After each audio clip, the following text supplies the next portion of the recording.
The presentation name is When Life Becomes a Performance, and the artist I'm going to introduce is Heck Xie. Well, you should stand a little bit away. Sorry. Yeah. And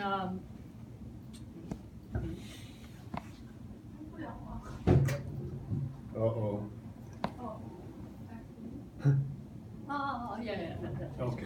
This is the artist I'm going to introduce, and he's an American, very famous durational performance artist, and he was born in southern Taiwan, and he dropped out of school when he was 15, and after 3 years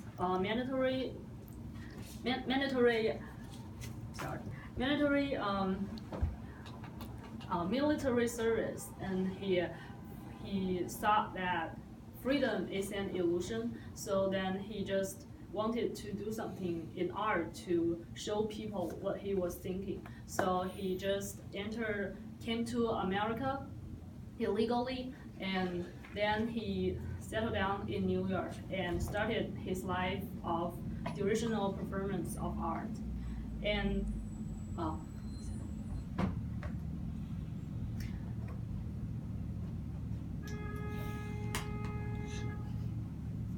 I'm going to introduce 5 of his, I think is the best performances, and it's totally called 5-year performances, and each of the piece is an 1-year performance. And the first piece, Performance. What did I say? You didn't say performance. I don't know. Okay, sorry. And the first one is also called the cage piece, and it's from 1978 to 1979. And during this 1 year, he built a cage in his loft in New York, and it's kind of it's measured like 100 square feet. It's how big it is, and he just lived in that cage, and without reading, listening to radio, speaking, watching TV, and kind of like disconnect from the world. And one of his friends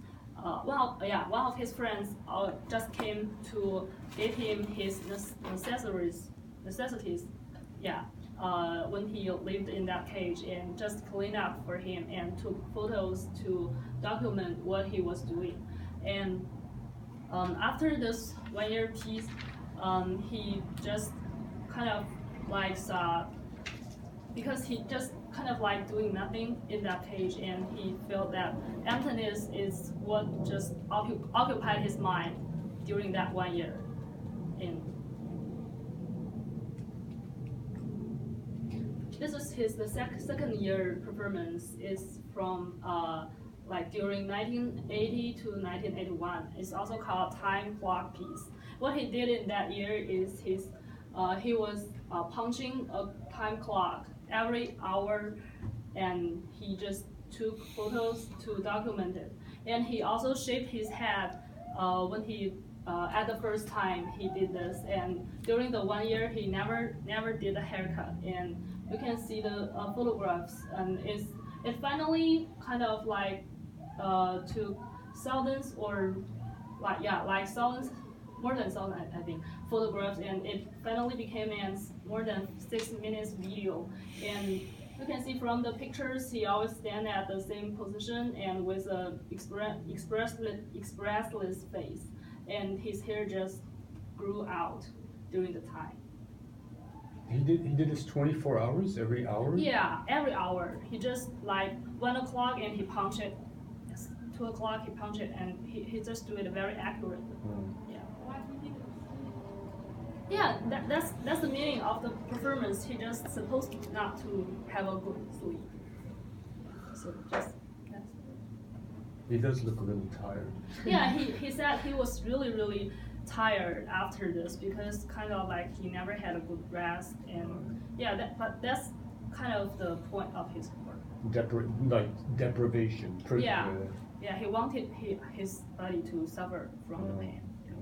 And the third performance piece is from 1981 to 1982. It's also called the outdoor piece. During this 1 year, he supposed to never enter any interior space or couldn't go anywhere, have a shelter, and no train, no like airplane, no bus, no cars, or no tents. He just live outside the street. Yeah, and during this 1 year he was caught by police and sent him to somewhere to put the beggars in. A homeless shelter? Yeah, kind of place like that. And he also sold one of his apartment to support this performance. And during this 1 year, he suffered from the New York's, I think, the harshest weather, the very, very cold weather. But he just didn't stop it. He just lived in the street. Did he ever say why he did this? Like, did he ever say he just leaves it to us to say what's the point? Yeah. Or did he, yeah. I will say this part Sure. after I introduce the this. Okay, this is the. No, this is not the last one. Wait a minute. Am I miss? Oh, sorry. Maybe I missed the page. And I think this is not the last one. Maybe he This got is so skinny and we can't see him. Yeah. Oh, yeah. That's the piece. This is the first piece, and it's also called the rope piece. It's from 1983 to 1984. During this 1 year, he just used a like 8-foot long rope to connect himself with his fellow artist, Linda. I think her name is Linda, and she's also a performance artist. They just linked at the two end of rope together during this 1 year and never separate. So whatever one of them going, another one need to just be around. Yeah. So this picture is took at a place called whatever it is in another province, in another state in America. They just lived in New York and they want to kind of like make a travel around. And in this picture, Linda, she just looks very angry because during this 1 year they just too close to each other. And after when he finished this performance, some people just interviewed him and he said that Linda, she's kind of like meditation. She enjoyed to thinking and enjoy herself, but he's not that kind type of person. So they kind of like not get along very good with each other. And at the start of this performance, they are couples, but after this performance, they just break up. And they just break up, and they kind of like didn't contact to each other more than 10 years. And what was interesting is after 10 years, because Linda, she's also an artist, and she held a performance in a, I think, gallery or museum, I actually can't remember. And that performance was to let a stranger. She just sat in front of a table, and she invites strangers to come to sit with her. And they have no language to contact with each other, but they will use eyes to contact. And a lot of people was there, and very, very interesting is Sia was there at that time, and he went to the table. And they look at each other, and then they both cry. And they both cried. Yeah, they both They did this. This their first contact. Yeah, that one was inspired from this. Oh really? Oh really? I thought like there's like Yeah, I know there's show the like artist. remote Yeah, control. I know. Yeah. I also But like they're Russians, no. Yeah, they're Russians. Yeah. Oh, are They- like they also copycats? I don't know. I don't know. I didn't know. Is that like they were copycat? original one. Or like Oh, she yeah. said like they are like inspired by them. I don't know. I don't know. But it seems like the copyright is more famous. Yeah. Yeah. Oh, really? That The one's copycats much are more more famous. famous. Interesting. And so that's that's them first contact after they finish this performance.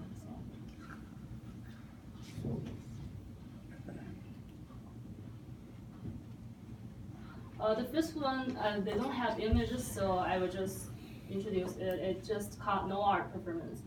During that 1 year, Sia, he supposed to not doing anything can relate with art. Just like kind of, he want himself to stop art life and just go straight into life, just without not arts. And so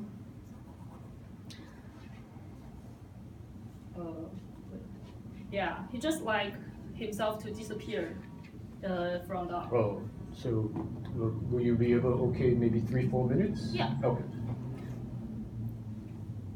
So that's his fifth piece. And after he finished this 5 performances, he kind of doing a lecture in a university. I think it's NYU.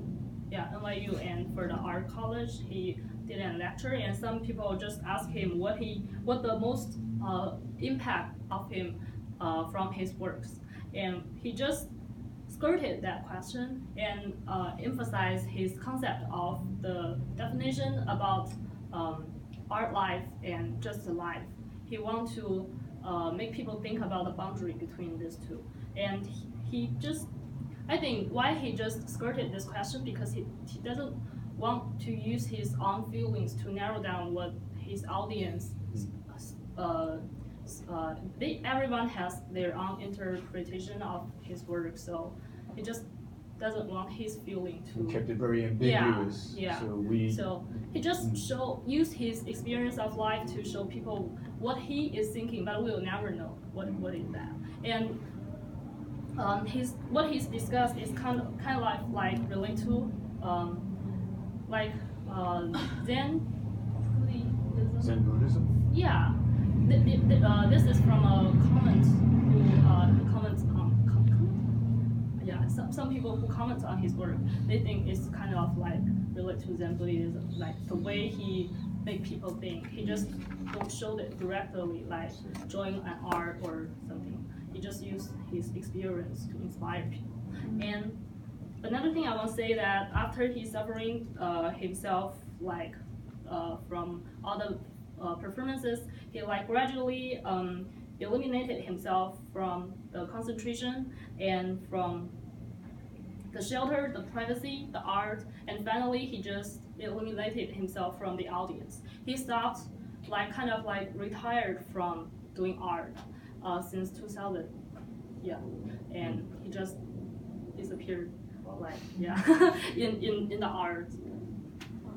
And the last thing I want to say is they call this performance like the secondary art, because we just can see the documentation of his works, like the video, the photos, and what he said about this, and all the things in the museum, but we can never know what he think and how he felt when he was really doing that art. It's a second space and time when we see the art's documentation, but it's not the actual time and space when he's doing that. So this is I think it's very special kind of art, because you can never just directly have some connect with the artist. You can just inspire from him. And I think other people can just have different feeling about his work. Yeah. And what I feel about his work is he always make me think of like the connections, how we connect to the world, like the freedom and imprisonment, and love and privacy, and like struggle and obedience, like how he punched the clock every hour, how he suffered from that, and why he need to do that, how he struggled in himself, but he still obeyed to the rule he set for himself. And they are just like different opposite feelings, how we feel about the world. So he just inspired me to think about this. Yeah. Did you think about how, like, of all the artists and performers you've chose him, how do you think it's going to is it influencing your artwork? Not kind of, because what he did, this performance, I don't think I can do it myself, but he just made me to change a different angle to see how can I interpret the world and the relationship to others. He made me just think the relationship I had, and how he just used his special experience to show like how he just got into a relationship with Linda, but they break up at least. Yeah, that make me think, how can I deal with my relationship with other people around me. Yeah. Don't use a rope to connect yourself. Yeah, that's the first thing, but I think just think about how the privacy important to to us. Yeah, I feel like it shows a kind of situation when two people were together. Like when you were in a relationship, sometimes you feel like you were being tied by a rope with another one. Yeah. Yeah. So it's always like there's not a real rope, but kind of you can't see the rope between people. You always feel you have a rope. Like Right. some people feel it's tight with each other, but some just feel it's not tight enough, so people will fight with And each I other. think it's interesting that they break up in the end. Isn't it like if two humans were so close together, like too Yeah, I close, think so, and I think we can't tolerate each other. Yeah, in I the think end. so. But I also think they just, very cannot get along with each other very well because of character, but they didn't realize it at the first time. And after that work, they just kind of realized this, so they just break up. And 1 year is really a very long time, and if you just keep in 8 feet with someone, you will just go crazy, and you will never, kind of won't see that person again. I think so. They just because this really suffer from mental. Right. Yeah. Really pushes the boundaries. Yeah. Okay, very nice. Thank you. Thank you. So let's give Doris some feedback.